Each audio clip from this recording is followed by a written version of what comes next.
Hello everyone, so I just purchased this dehumidifier and so far it's working well.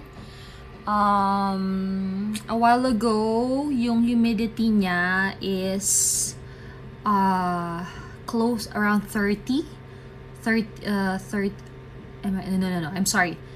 Humidity level niya is around what was that? Is it 85? Around like that. Okay. And as you can see, it's now down to 82.